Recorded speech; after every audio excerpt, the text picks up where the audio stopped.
So I want to welcome all of you to this Sunday service. Very interestingly, when I told a person I was talking with yesterday that I have to give the talk today, and the theme is how should we meet our tests, here's what she said. Tell them, surrender to God, the end. Well, if it were that easy, I think the scriptures wouldn't be written and we know what we are supposed to do.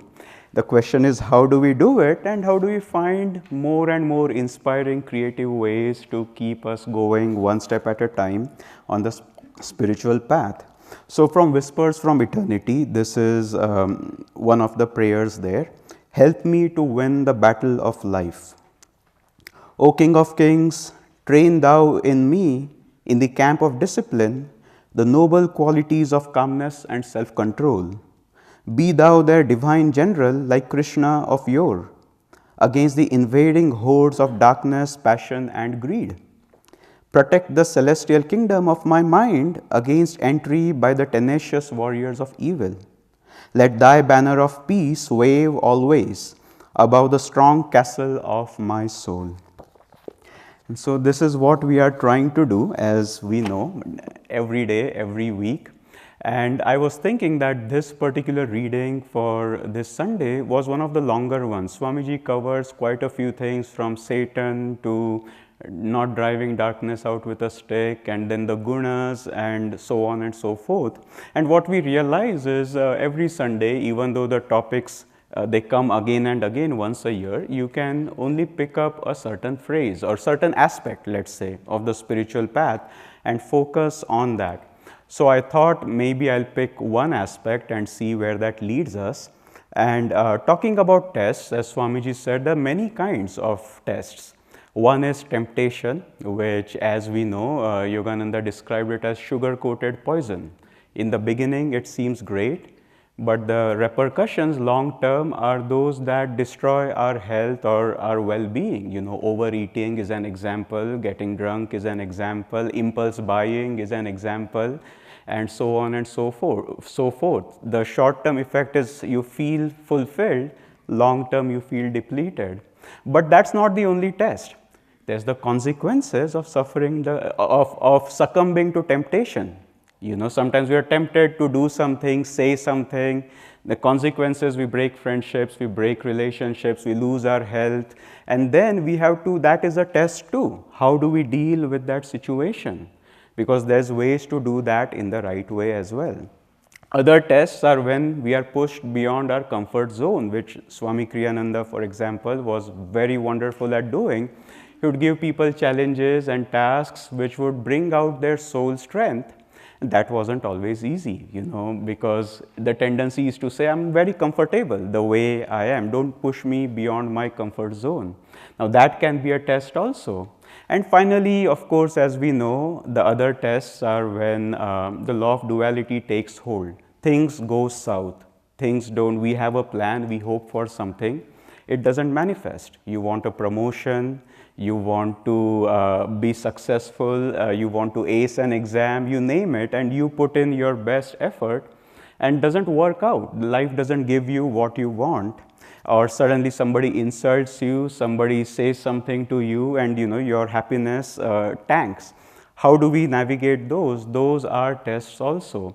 And you can imagine there's no way in this talk we are going to cover all of these kinds of tests. But life is all opportunities to navigate these things. And the science of yoga gives us quite a few tools to work with them. I thought the one that I want to pick up, it's been inspired both by a few things. You know, I had to do this Yoga Sutras retreat a month ago. There was a Kriya initiation a few weeks ago. There's a Gita retreat coming up. And what I was thinking of is it's nice to start by tuning into what the purpose of life is. You know, tests become an opportunity to attain that purpose if we know what the purpose of life is. And there's many answers to that one. And there's one particular one that came to my attention because we've been working on this course with Nayaswami Jyotish's book, The Heart of Seva, Heart of Service. Part of that is my favorite part, which is every week you have to create that week's lesson. which means you have to explore and curate resources. People, on the team, they say, how about this video from Swamiji? How about this writing? How about this talk? And so what ends up happening is you end up having to listen to many of those things, which is wonderful. And sometimes you realize, well, this talk is not what we are looking for, but you listen to it just the same. And there was one that Swamiji Jitendra had shared with us. Hey, here's a nice talk, probably from the 70s or 60s or 80s, from the tone of Swamiji's voice. And he was narrating this story that he had from India. He said he had a good friend there, Indu Bhan, who was asking many great souls this question: what's the purpose of life? And people were giving abstruse answers, which in India can happen. People can get philosophical. And Indu had the sensitivity or acumen to realize that's not wisdom. And so eventually he met who was to become his guru, a yogi called Narayan Swami. And he asked Narayan Swami, what is the purpose of life? And Narayan Swami, and I still remember Swamiji's joy as he gives the answer. He says, Narayan Swami said, to close all accounts and don't open new ones. Close all karmic accounts, because we accrued a lot of things. Think about it as debt. Close all accounts and don't open new ones. And I thought, as Indu Bhan probably did, this man knows. He knows what life is about. He knows what the goal of spiritual life path is. And then when I was thinking of that as a guiding principle, in all things that we can do, close all accounts and don't open new ones. Very peculiar way of thinking about it. But sometimes it's nice to have those because it, adds zing to our spiritual life, so to speak. I realized there's one quality. There's many, but one particular one that allows us to always act so that we are closing accounts and not opening new ones. This one quality was, for some reason, after I'd finished the Yoga Sutras retreat, it was strongly in my mind. This is the quality that's at the heart of the Yoga Sutras. I don't remember why now. Sometimes when you're tuning into a scripture, you find a revelation which then eludes you unless you tune into it again. But then the Kriya initiation happened 6 days ago, and this is the quality Nayaswami Jaya mentioned of his own accord in exactly the same words: non-reactiveness. As he was saying, if some of you remember, Kriya yogis lose the ability to be reactive. It simply gets taken away over time.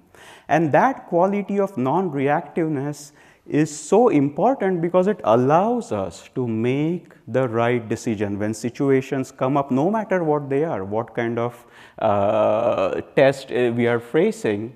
We find that if we don't react, to react is to open a new account. That's simply how it is. And we learn that we don't want to react, which is why, and Kriya yogis, long-term Kriya yogis, as I was saying, gradually become non-reactive. And this is why, I am sometimes circumspect about posting on Mighty Networks, which is our networks where we post things. Not because of any other reason, because when I post, then I receive an email. Nayaswami Pranaba reacted to your post. And then, I just received it. I posted some photo or video. And if you know him, he acts, and all these great souls, then one after the other, you get notifications. This person reacted, that person reacted. And they don't have a better word, maybe cheered or responded, whatever it is would be a better word. But non-reactiveness is such an important part that, now I'm tuning into the Bhagavad Gita because that's the retreat this weekend. I was thinking about these two, some of the lines in the Bhagavad Gita which talk about this in different ways. In one, Swamiji writes, to be even-minded and cheerful under all circumstances is the first duty of the yogi. Very interesting, when Swamiji gives these adjectives, first duty, it's important to remember these things, to be even-minded and cheerful under all circumstances. That requires non-reactiveness. And then Krishna in the second chapter says this, O Arjuna Dhananjaya, which means winner of true wealth, spiritual wealth. Immerse yourself in the thought of yoga, which is divine union, inwardly non-attached and even-minded in both success and failure. perfect evenness of mind and feeling is itself the definition of yoga. Extraordinary. Perfect evenness of mind and feeling, the heart aspect too, is itself the definition of yoga. And so when I was thinking of these things, I thought it would be nice to tune into a few ways that we can develop this quality of non-reactiveness. It's not just an attitude, it becomes a state of consciousness. And it will come. It gradually comes over time to those who follow these teachings, especially the technique of Kriya Yoga, because the following verses, Krishna says that. He says, when you can learn like a tortoise withdraws its limbs, to withdraw your life force from the senses, you become established in wisdom. He gives the key there with these techniques of meditation. But we are all practicing, many of us, techniques of meditation. What else can we do? And so I thought I would give 4 examples. I hope they'll all be fun. Each of which gives us a way to tune into or develop this quality of non-reactiveness. The first one happened a few weeks ago when I was driving with Nayaswami Jaya to get his brand new car. You know, he has a nice Honda hybrid. And so we were going to, I think, Roseville, and we were going to get this car. I drove him in my car Sunday morning. And then I dropped him, and there was this lady who he had been interacting with who was wonderful, you know, very gracious. He was starting to talk with her, and I said, I'll park my car and then I'll come join you guys. And I park my car and I walk out, and I could hear a part of Jaya's response, from which I guessed what this woman had asked Jaya. Are you excited about getting your new car? Because Jaya was saying, I don't think I'm excited. I'm looking forward to the new car, but I don't think I'm excited. You know, I'm enthusiastic, I'm cheerful, I'm happy, but I don't think I'm excited. Which is, and then we get near the car and says, are you excited to take a test drive? And Jess says, I don't think I'm excited to take. You can imagine, you know, we as yogis tune into what we are trying to say here, and I think he was having some delightful fun. But don't be excitable. You know, this is one of the ways we become reactive. If we are excited, we are opening a new account. We are not closing an account. You can be eager, you can be enthusiastic, you can enjoy. This is where, for a yogi, excitement and enjoyment are 2 different things. We can enjoy this world in such a wonderful way, as the masters do, as the saints do, if we are not excitable. So one of the ways to develop non-reactiveness is to train ourselves in small and big things. Don't get excited, but enjoy, you know, even-minded and cheerful. We don't want to be glum. The second one is a story from Mother Teresa's life. As you know, she was in Calcutta, Kolkata. She was a missionary who chose as her life's mission, inspired by Jesus, helping the poorest of the poor. And so she helped people with leprosy, she had orphanages, she had hospices, so on and so forth. And sometimes she was regarded suspiciously by many Indians. Is she a missionary trying to convert people? You know, which also happens. I don't think that was the case in her case, but I haven't researched that life much. But she wanted to start an orphanage. And so she was soliciting donations, and she had heard of a very wealthy merchant, an Indian, who somebody said, maybe you approach him and he can give you what you need, the starting pot of money, so you can get this going. But she thought she was a missionary trying to convert people, these kids, especially orphans and so on. So he wasn't on the same side as her, let's say. And so she goes there and she asks him, can you give me something for the orphanage? And he spat on her face and said, this is what I can give you. And she calmly looked at him and said, okay, this is for me. What can you give for the orphanage? And again, that immense non-reactiveness, you know, and I say it's important to tune into, the example here is, don't have so many grievances or hurts or wounds. Again, many years ago, I was in Pune and I was telling Jaya about something that needed to be fixed, or somebody was not doing something right, they weren't treating things right, whatever it was. And he said, there's something called the disease of grievance. And I still remember that word because that infects me who's having a lot of grievances, not the person who's maybe still doing something wrong. That's okay, that's different. But coming back here, like Mother Teresa did, she just let it go and she focused back on what she was trying to do. Many of us hold on to things that happened, somebody did, somebody didn't do, somebody didn't treat us right, it wasn't fair, life should have treated me this way, I should have gotten that promotion, that person wrote me this email. As Swamiji used to say, there's two things that keep bringing us back to this planet: longings and regrets. But I think a third one is grievance, because a grievance is an open account. It hasn't been closed yet. And it'll drag us down back to this plane until that is resolved. It doesn't matter whether it's a small grievance or big. Remember when Swamiji was with Yogananda, Yogananda said, every desire must be fulfilled. And Swami said, sir, even a desire for an ice cream cone? And Master said, yes, every desire. Every open account must be closed. And even these small grievances, sometimes your grievances against God, against life, against people, just be like those great saints are, let it go. Keep our heart at peace and let the accounts be closed. The third one is, this is something that I recently heard a story about Diogenes, who was a free soul. Master talked about him oftentimes. As you know, the classic story was that he lived in a tub because he didn't want too many belongings, and somebody once gave him a carpet, and next day he called this student and said, take back your carpet. And the student said, why, sir, why? I gave it to you. Well, my happiness was unconditioned. Now it's become conditioned by this carpet. Besides, I don't want to sweep it every day. Now there was another, he was talking about the simplicity, the joy of being simple, with the bare necessities of life. This other story that I heard was from Anandi Cornell. Very recently this talk came, I've watched this talk again. And as you know, Diogenes was very plain spoken. When Alexander stood in front of him and said, I am Alexander, the king of kings, what do you want me to give you?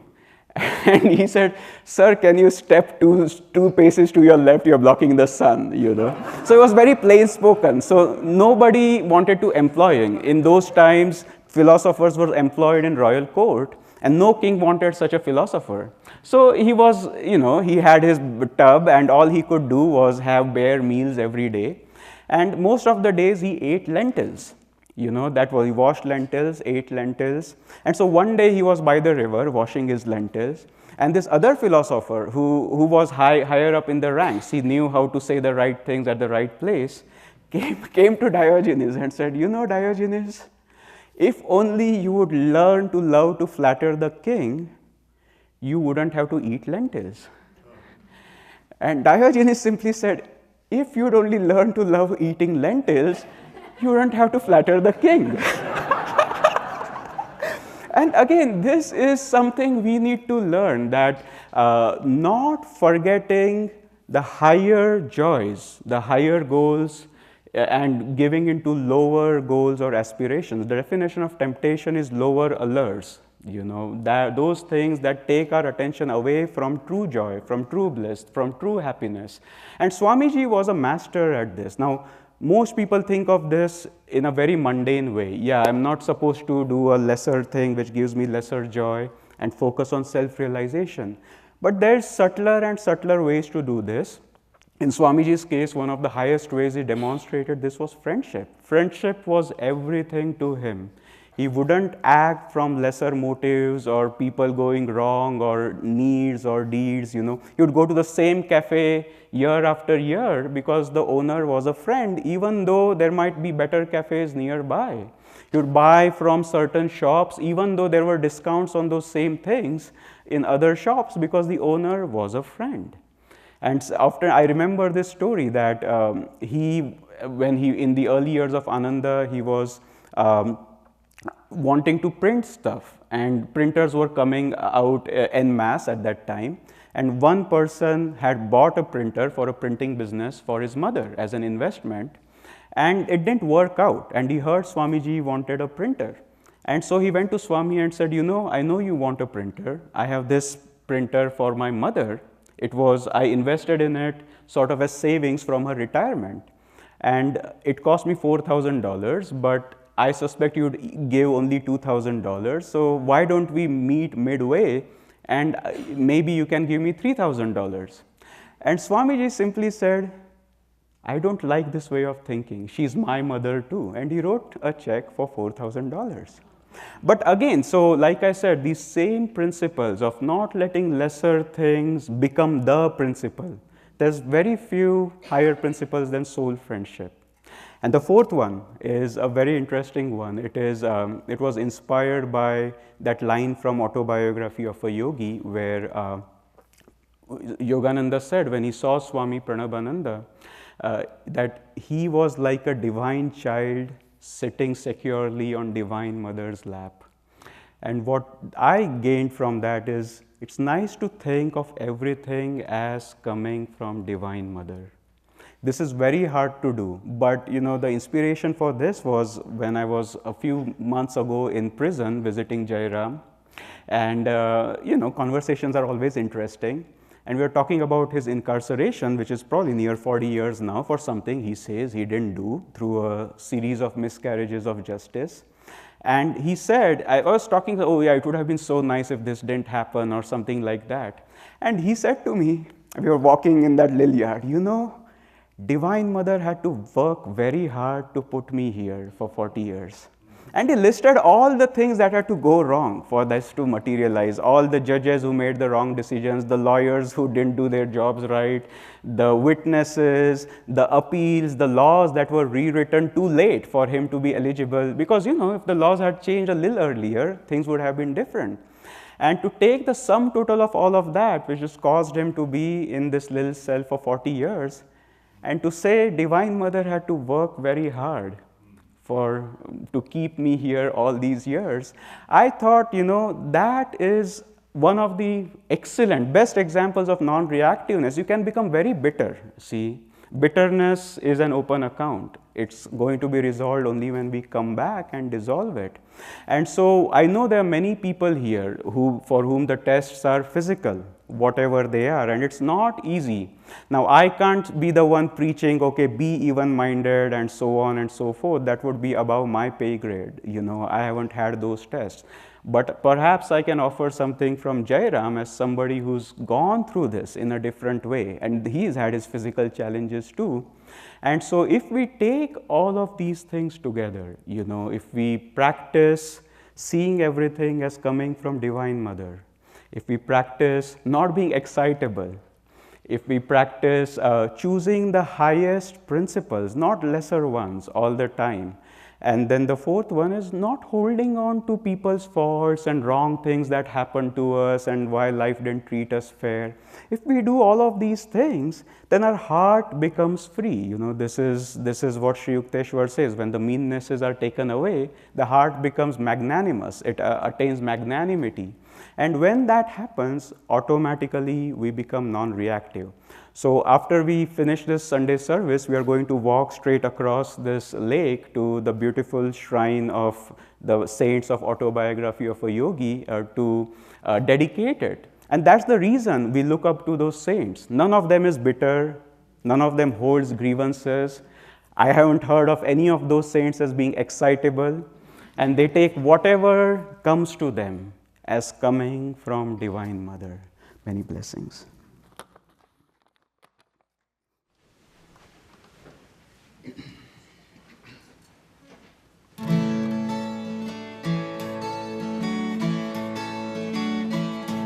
The secret of laughter lies in the laughing, not in the search for joy.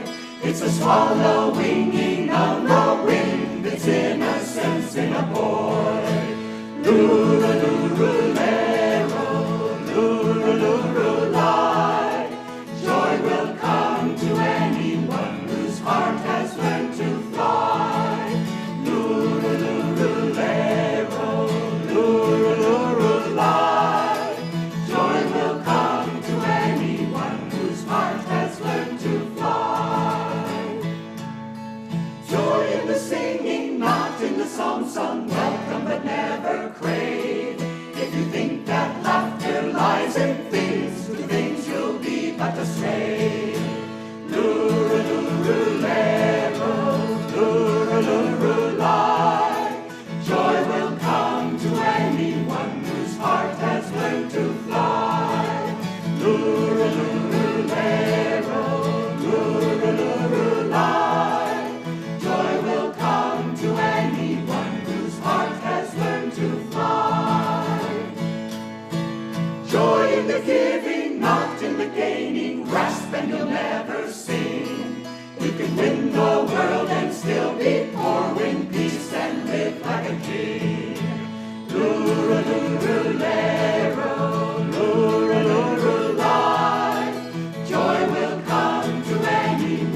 road seems strange. In a tempest seize the lightning flash and ride the winds of change. Lura-lura-lero, lura-lura-lie. Joy will come to anyone whose heart has learned to fly. Lura-lura-lero, lura-lura-lie. Joy will come to anyone whose heart has learned to fly. Lura-lura-lero, lura-lura-lie. Joy will come to anyone whose heart has learned to fly.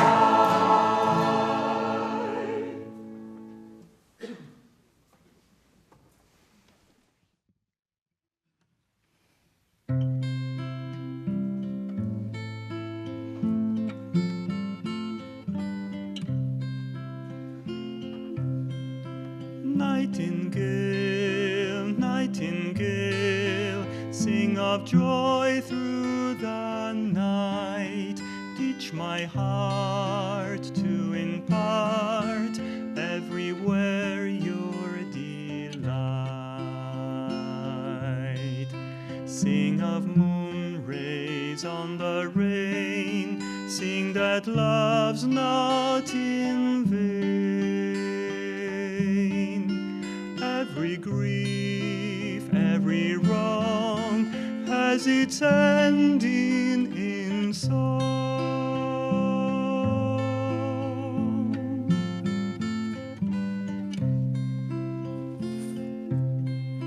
Nightingale, nightingale, sing of joy through the night. Teach all men how to spin clouds of gloom into light. Without silence, what is wrong? Without night, where is dawn? Were it not for men's woes, who would smile at a rose?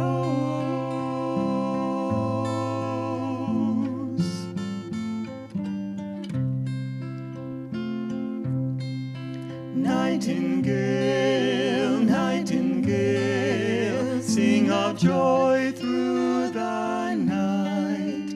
Let each tone silence groan, earth and heaven unite.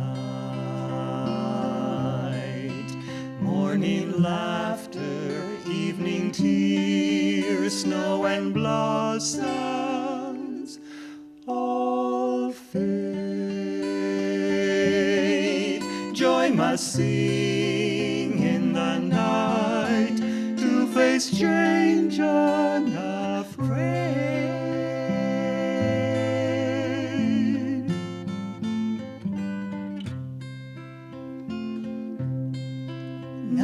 Nightingale, nightingale, nightingale.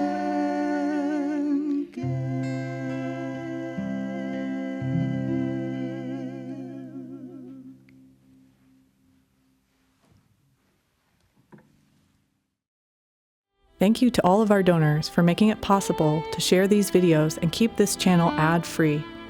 If you feel inspired to donate, visit ananda.org/give.